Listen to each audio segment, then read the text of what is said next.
नमस्कार। एक बार फिर से आप सबका स्वागत है। महाराष्ट्र बोर्ड के 9th स्टैंडर्ड इंग्लिश मीडियम के 1.1 के बारे में बताने चल रहे हैं। 1.1 लाइफ वार्मिंग अप। जैसा कि आप पहले पॉइंट को देख रहे हैं, there are many popular lines. यहाँ पे कुछ पॉपुलर लाइन्स हैं जिसके बारे में बताया जा रहा है, और particularly these lines related to the life. Already in this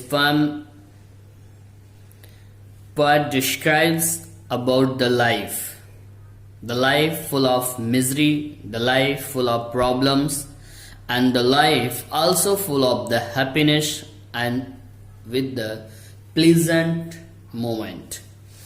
So in the first line there is some points. Life is a game, play it well. And second one is life is a journey, keep going ahead. जैसे कि इसी से related हमको 5 points यहाँ पे भरने हैं, जो कि मैंने आपको बुक में दिखाया। Discuss and write down the few such metaphorical lines about life, you can make them with your self. मतलब आपको मेटाफोरिकल से रिलेटेड, फिगर ऑफ स्पीच से रिलेटेड, लाइफ से रिलेटेड आपको कुछ पॉइंट्स अपनी तरफ से यहाँ पे लिखना है। जैसा कि लिखा गया है, life is a roll a coaster while be enjoying it, life is a gift cherish it, life is a song sing it, life is an ice cream enjoy it before melts, and last one life is an opportunity grab it. तो पहला point आपका clear हुआ। Second point, prepare as many acrostic using the word life as you can. 2 examples are given below. यहाँ पे acrostic से 2 examples दिए गए हैं, बाकी को आप अपने तरीके से आपको बनाना है, जिसमें कि मैंने 3rd बनाया है। जैसे कि लाइफ से बनाया गया है कि लिव इन फ्रीडम एवर, दूसरा है liberty, integrity, fraternity, equality, and last one मैंने बनाया, जो आप देख रहे हो अपनी तरफ से आप भी बना सकते हो, लिव, इंडोर, फाइट, एपिडेमिक। तो इस तरह से आपको अपनी तरफ से लाइफ से जुड़े या अन्य वर्ड्स का एक्रोस्टिक तैयार करना है। 3rd question, listen carefully and right the word in the appropriate column. आपको नीचे कुछ वर्ड्स दिए गए हैं, जिसमें से आपको पॉजिटिव और निगेटिव पॉइंट्स को फिल करना है दोनों कॉलम में। जैसे कि जो पॉजिटिव फीलिंग्स हैं उनको मैंने अंडरलाइन कर दिया है, उन पॉजिटिव फीलिंग्स को आपको क्या करना है, पॉजिटिव वाले में फिल करना है। बाकी जो विदाउट अंडरलाइन है वो निगेटिव पॉइंट्स में आपको फिल कर देना है। नेक्स्ट पॉइंट है, note that it is possible to feel both kinds of emotion at the same time, have you experienced it, try to describe the situation in short. Last में हमसे पूछा जा रहा है कि आपके साथ कोई ऐसा मोमेंट आया है जिस पल आप सुख और दुख दोनों का अनुभव किए हो, तो उस मोमेंट का, उस क्षण का आपको अपनी तरफ से एक्सप्लेन करना है और बताना है। देखते हैं नेक्स्ट क्वेश्चन। नेक्स्ट हम देखते हैं, पोएम की तरफ चलते हैं। Life, in this poem poetess Charlotte Bronte explained about the life which is already happened in her real life. So she already shared his views about the life, what it already happened with her, and she tried to explain about the life and tell us how the life play with us. So listen the poem carefully and know about the life according to the Charlotte Bronte. This is a very beautiful poem which is related to the life for all of us, not to the particularly the poet's life, but these incidents already happened to all in our life also. So let's start. Stanza number 1. Life we live is not a dream, so dark as says say. जैसे कि कहा जा रहा है पहले line में कि जीवन जो है वो ये एक स्वप्न है, ऐसा मत विश्वास करो। सो डार्क, इतना अंधेरा है, एज सेजेस से, जैसे कि संत लोग कहते हैं। कहने का मतलब the life of full of misery, the life is full of problem and already you don't believe this is full of pleasure. Yes, there is happiness and there is sorrow also in the life. So all of us enjoy it as the sages say. अब यहां पे क्या है, show और as का प्रयोग किया गया है, सिमिली फिगर ऑफ स्पीच है। नेक्स्ट पॉइंट कह रहा है स्टैंजा का third line, often a little morning rain फोरटेल्स a pleasant day. Next line बहुत ही उम्दा है, जिसमें कि पर्सनिफिकेशन एंड मेटाफर दोनों फिगर ऑफ स्पीच का प्रयोग किया गया है। थर्ड लाइन में कह रही है कवित्री, कह रही हैं कि जीवन जो है वो वास्तव में समस्याओं से भरा हुआ है, लेकिन आप ये मत समझिए कि जीवन में सिर्फ समस्याएं ही समस्याएं हैं। तो उन्होंने यहां पे उदाहरण के तौर पर बताया है कि प्रायः जो है सुबह में बरसात हो जाती है, मॉर्निंग के टाइम में अगर बारिश हो गई तो हम आप ये कहते हैं कि दिन बेकार हो गया, चारों तरफ कीचड़ हो गया, कोई भी कार्य अब सफल नहीं होगा। कैसे, मतलब there is problem in the morning, the problem already created, but after that when the rain will over then what will happen, a good pleasant day bloom means foretells a present day. सुबह की जो बरसात होती है वो हमें आगामी आने वाले सुनहले साफ स्वच्छ मौसम का आगाज बताती है। कहने का मतलब यहां पे मेटाफर में मॉर्निंग रेन और प्लीजेंट डे को यूज किया गया है, और इसमें क्या बताया जा रहा है कि जब कभी भी जीवन में दुख आता है तो उसके साथ साथ सुख जरूर आता है। तो ये मत सोचिए कि दुख आया है तो सिर्फ दुख ही रहेगा, सुख जरूर आएगा। नेक्स्ट स्टैंजा सेकंड में देखिए, sometimes there are clouds of gloom but these are transient all. कभी कभी लगता है कि आसमान में बादल छाए हुए हैं, अर्थात यहां पे क्या है, क्लाउड्स मतलब प्रॉब्लम से लिया गया है। कभी कभी ऐसा लगता है कि हर जगह डार्कनेस है, हर जगह समस्या ही समस्या है नजर आती हैं, but these are transient all. लेकिन दोस्तों हमें उस समस्या को ये नहीं समझना चाहिए कि वो परमानेंटली आ गई हैं। क्यों? क्योंकि ये ट्रांजिएंट हैं, मतलब आज ये समस्याएं हैं, कल ये हमारे जीवन की समस्याएं खत्म हो जाएंगी, ट्रांजिएंट हो जाएंगी, मीन्स सामान्यतया टेम्पररी वो हैं। यहां पे समझ में आई बात? तो वो यहां से समस्याएं हट जाएंगी, अर्थात दुख के बादल छट जाएंगे। If the shower will make a roses bloom, o why lament its fall. Next line में कवित्री कहती है कि यदि बारिश होती है तो उस बरसात में कीचड़ होता है और उसी कीचड़ में कमल खिलता है, उसी कीचड़ में कमल खिलता है, अर्थात कहने का मतलब उसी दुख में उस सुख का अनुभव होता है। तो क्यों हम बेवजह का दुख शोक अपने जीवन में व्यक्त करें आने वाली समस्याओं से। नेक्स्ट लाइन पैरा स्टैंजा में देखिए, rapidly merrily life sunny hours flit away flit by, means कहते हैं तेजी से प्रसन्नता पूर्वक जीवन की जितनी खुशहालियां होती हैं, लाइफ सनी आवर्स मतलब सुनहला समय, कौन सा, जो धूप से खिला हुआ है, अर्थात कहने का मतलब हैप्पीनेस पीरियड। हैप्पीनेस पीरियड बहुत ही तेजी से और प्रसन्नता पूर्वक गुजर जाता है। ग्रेटली चेयरली मतलब आनंदित प्रसन्नता पूर्वक, enjoy them as they fly, अर्थात यहां पे ये कह रहा है कवित्री कह रही हैं कि आपको और हमें उस जीवन को उसी तरह से, उस सुख के क्षण को उसी तरह से जी लेना चाहिए, उसके इंतजार में हमें आपको रुकना नहीं चाहिए। अगर जीवन में सुख का क्षण आया है तो उसको हमें जी लेना चाहिए प्रसन्नता पूर्वक। इसमें भी आपका मेटाफर यूज किया गया है। और दोस्तों मैं बता दूं कि ये जो कविता है वो मेटाफर से परिपूर्ण है। हर जगह आपको मेटाफर पॉइंट्स मिलेंगे figure of speech. Next stanza, what though death at times steps in and calls our best away. कहने का मतलब यहां पे पर्सनिफिकेशन और यूफेमिज्म दो फिगर ऑफ स्पीच का प्रयोग किया गया है।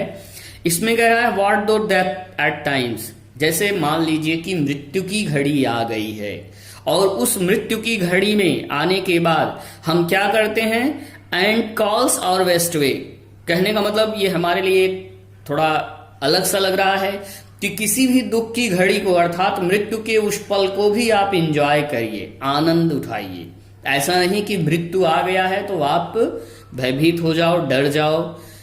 जैसा कि पूर्वजों ने कहा है कि कायर लोग बार बार मरते हैं, बहादुर लोग सिर्फ एक बार मरते हैं। तो मृत्यु का सामना करो, मृत्यु को आप गले लगाओ, उसको रिस्पेक्ट दो। ऐसा नहीं कि उस मृत्यु के भय से आप डर जाओ। समझ में आया?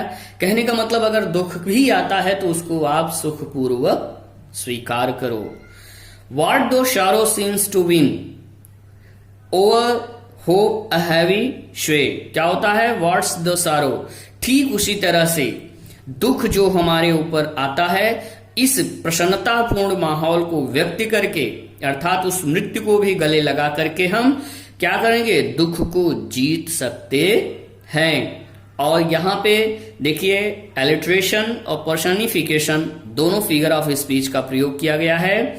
अ होप अ हैवी श्वे, और हमारी जो आशा की किरण है वह क्या होती है, वह जागृत हो जाती है और दुख के जो पल होते हैं वो हमारे खत्म हो जाते हैं, जिसको कि हम कंप्लीटली कंट्रोल कर लेते हैं उस प्रभाव से। Next stanza, yet hope again plastic springs unconquered though she fail. कहने का मतलब कवित्री अपने दुख को व्यक्त करते हुए आगे कहती है कि एट फिर भी एक आशा की किरण जागृत होती है। किस तरह से? जिस तरह से एक रबड़ हो या एक स्प्रिंग हो, उसको आप दबाइए और छोड़िए, दबाइए और छोड़िए तो आप क्या देखते हो कि वो एज यूजुअल अपने प्लेस पर पुनः आ जाती है। अर्थात कहने का मतलब ठीक उसी तरह से समस्याएं भी हमारे जीवन में आती हैं और चली जाती हैं, आती हैं और चली जाती हैं। उसी तरह से हमको भी अपने जीवन का आनंद उठाना चाहिए। Still buoyant are her golden wings और still strong to bear us well. और क्या होता है कि still buoyant are her golden wings. Buoyant मतलब that which can rise upwards, अर्थात वो एक आशा की किरण, वो खुशहाली का माहौल जो कि एक सुनहले रंग के पंख को ला करके के द्वारा अपने शक्ति का प्रदर्शित करते हुए वह मजबूती के साथ हमको ऊपर लेकर के यानी आगे की तरफ बढ़ जाती है। अर्थात हम उस समस्या से निजात पा जाते हैं।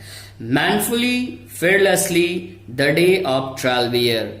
हमें मैनफुली और फेयरलेसली निर्भयता पूर्वक क्या करना चाहिए कि उस आने वाली मृत्यु की घड़ी को, उस समस्या को भी का भी सामना करना चाहिए। कैसे?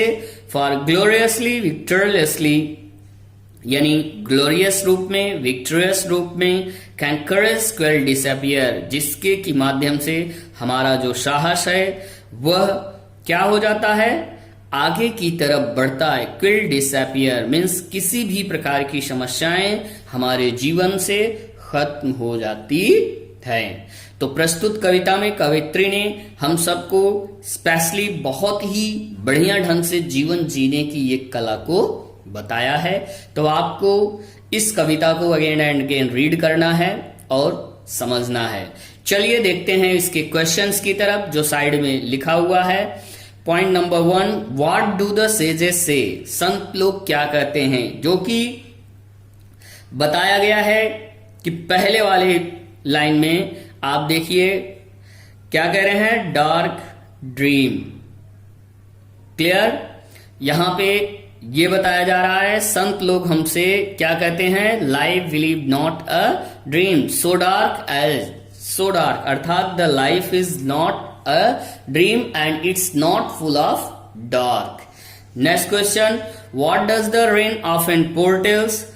तो यहां पे फोरटेल्स ने क्या है, फर्स्ट स्टैंजा की थर्ड और फोर्थ लाइन में देखिए कि जिस तरह से सुबह की बारिश हमारे लिए समस्या लेके आती है, लेकिन वह अपने साथ साथ क्या लेके आती है कि आगे का समय जो होगा, दिन होगा, वो बड़ा ही सुहाना होगा।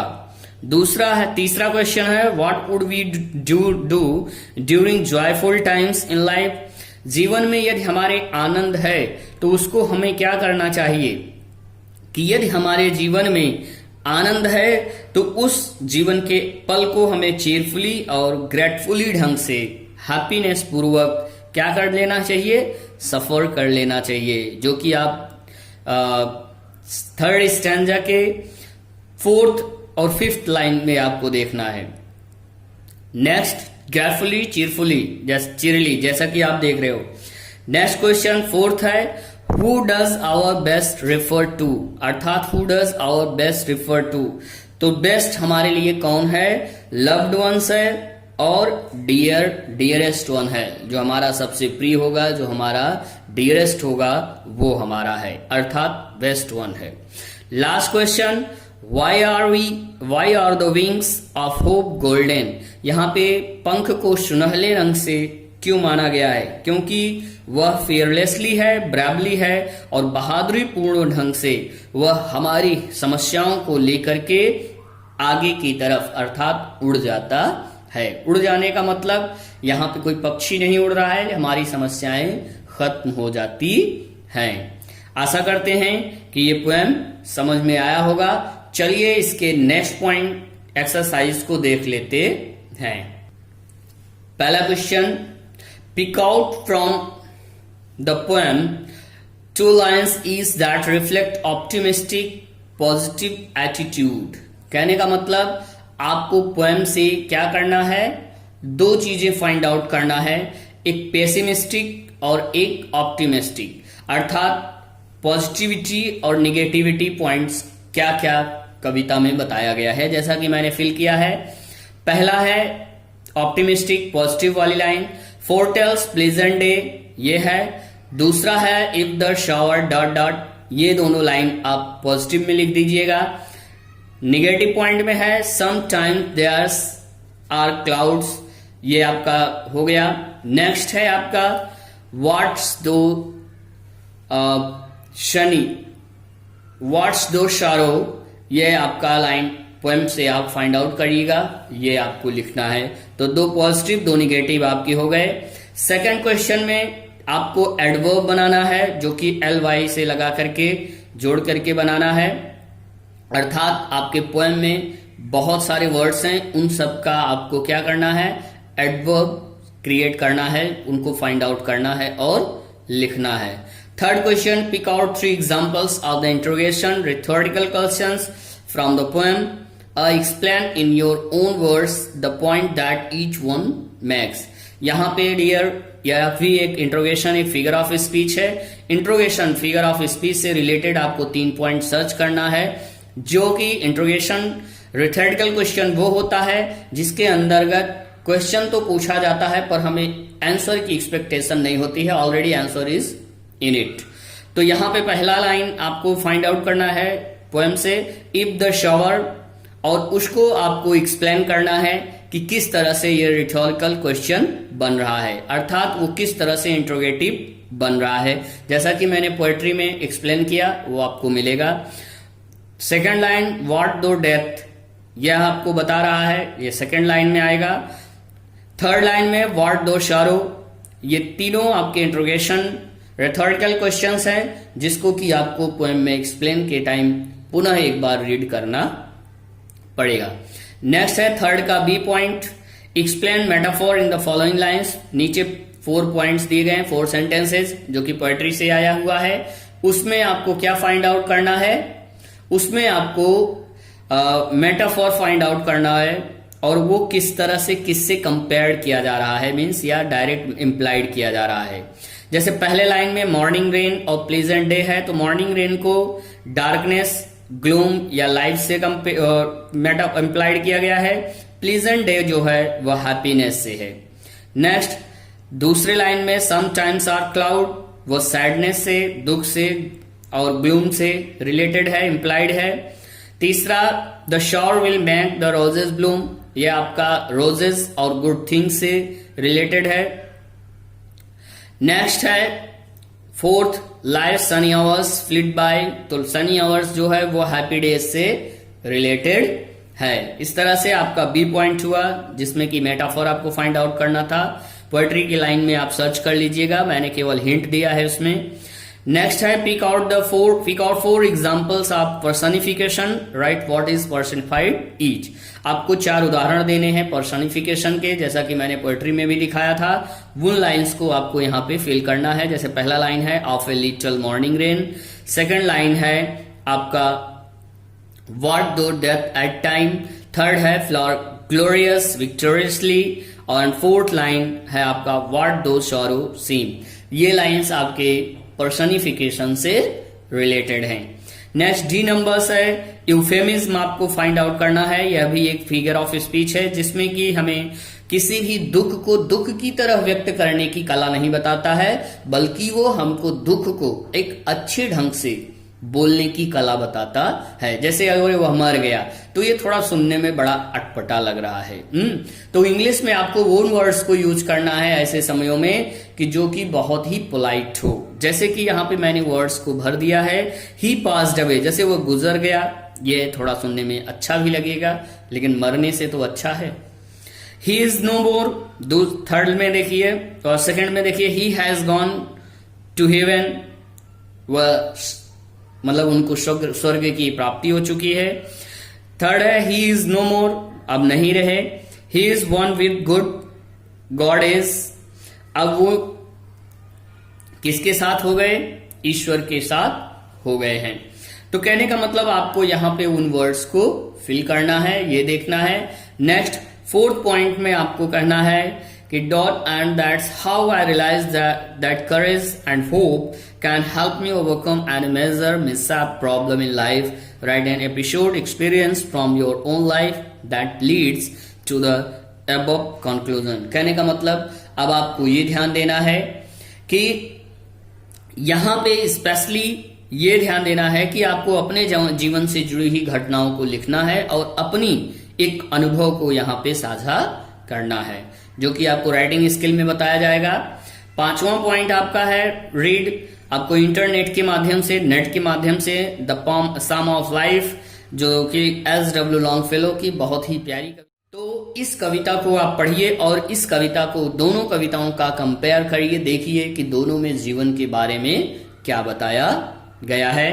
अगली कड़ी में मैं आपको बताऊंगा जो कि इस पोएम्स का अप्रिसिएशन होगा, वो मैं एंडिंग में अटैच कर रहा हूं। उस अटैचमेंट को आप देखिए। इसमें कविता का कंप्लीट अप्रिसिएशन बताया गया है।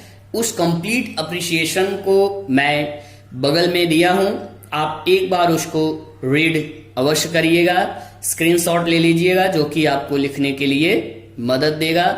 नेक्स्ट एक वीडियो में मैं आपके इसके पोएटिक डिवाइस के बारे में या जो भी फीचर्स पोएम से रिलेटेड और आता है, हमसे आपसे क्वेश्चन किया जाता है, वो हम आपको यहाँ पे ऐड करेंगे। ओके, मिलते हैं अगले वीडियो में अगले टॉपिक के साथ। तब तक के लिए गुड बाय।